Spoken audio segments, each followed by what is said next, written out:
Bismillahirrahmanirrahim. Assalamualaikum warahmatullahi wabarakatuh. Perkenalkan, nama saya Dalin Hidayat dengan NIM 238 dari 0115 dan jurusan dari jurusan Pendidikan Agama Islam.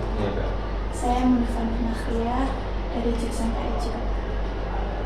Saya Lulu Berlanti dari jurusan PAJ. Kita bertemakan tentang nikah, cerai, talak, dan juga rujuk. Gitu.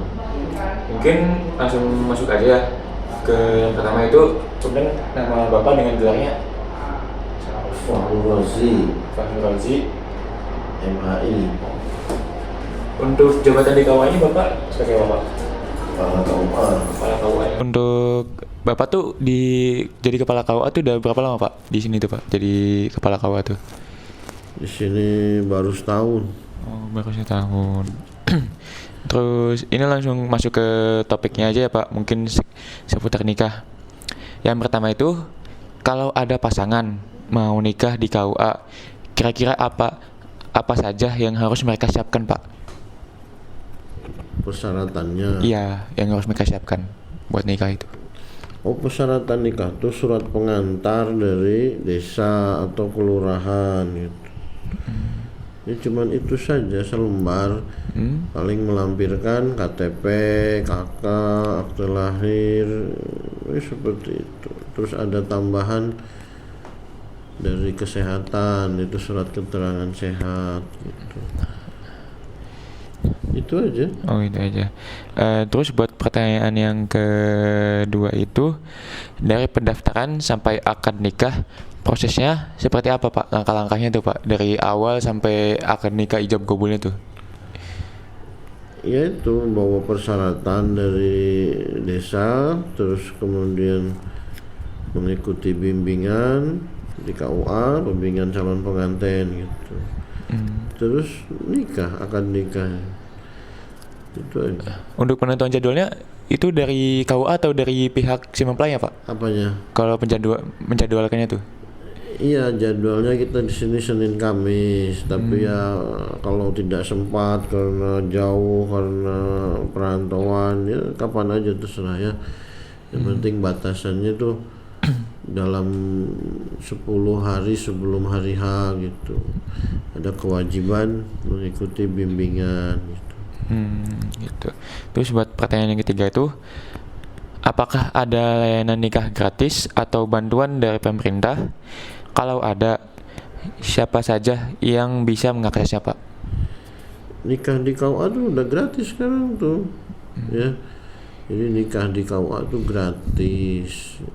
Yang bayar itu nikah di luar KUA, di rumah, di gedung, itu bayar 600.000 gitu.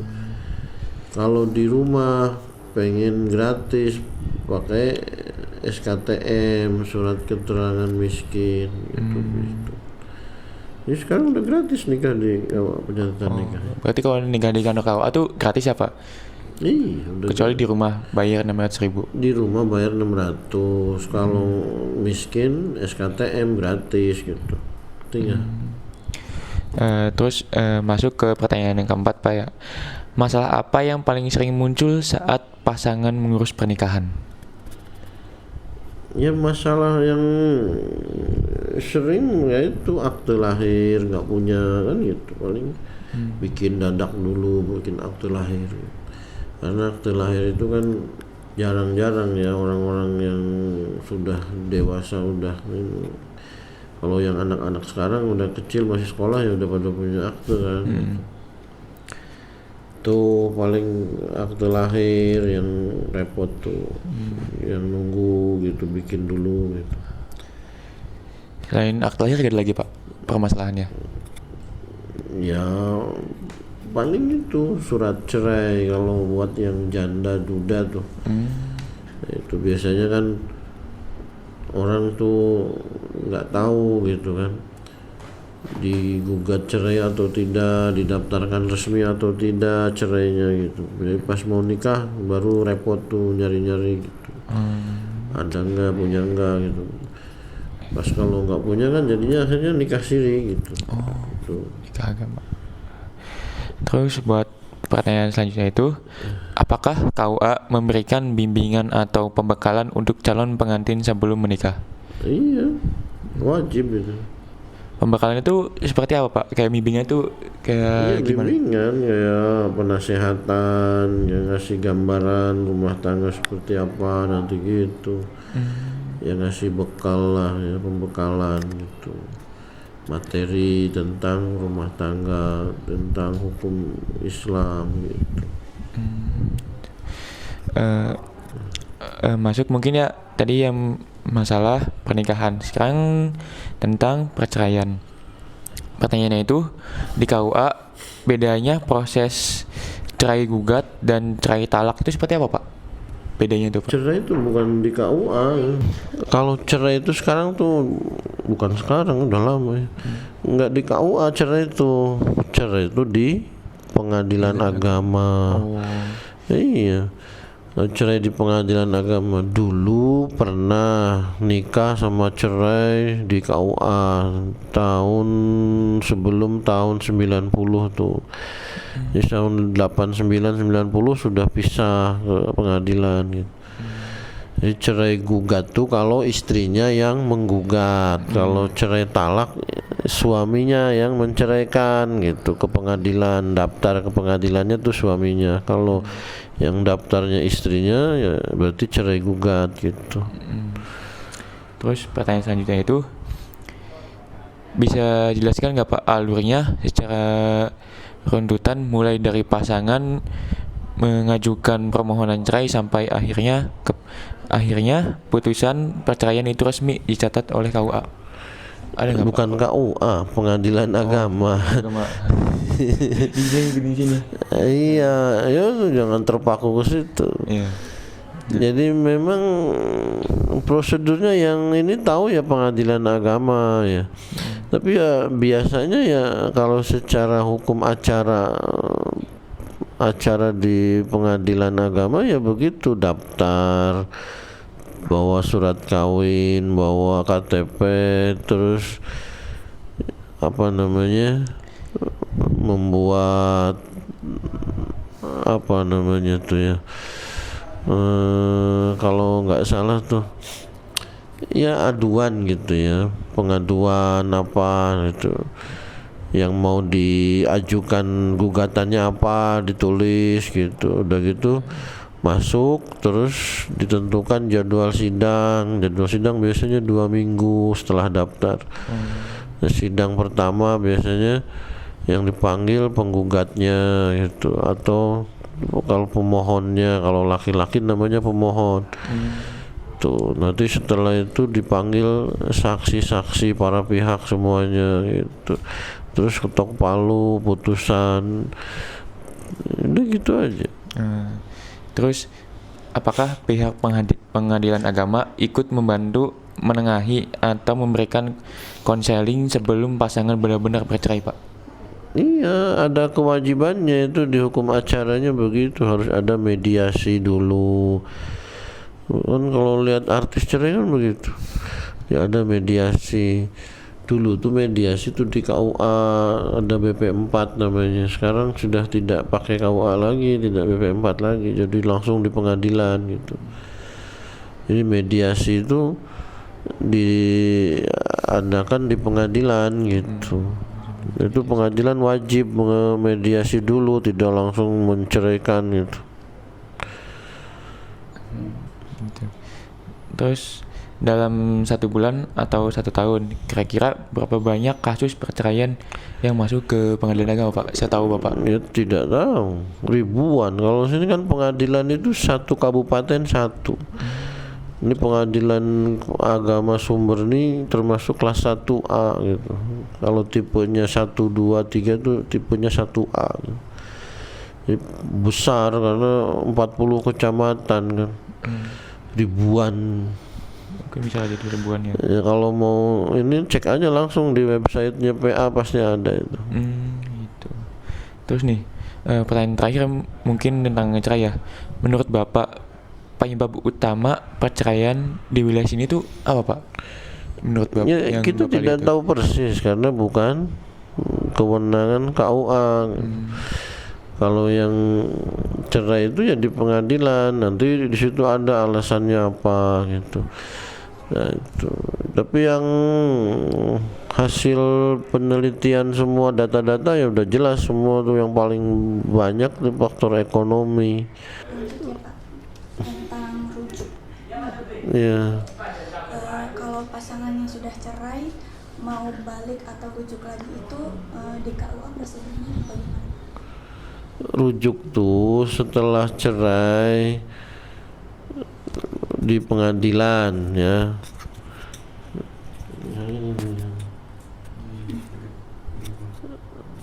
Ya itu.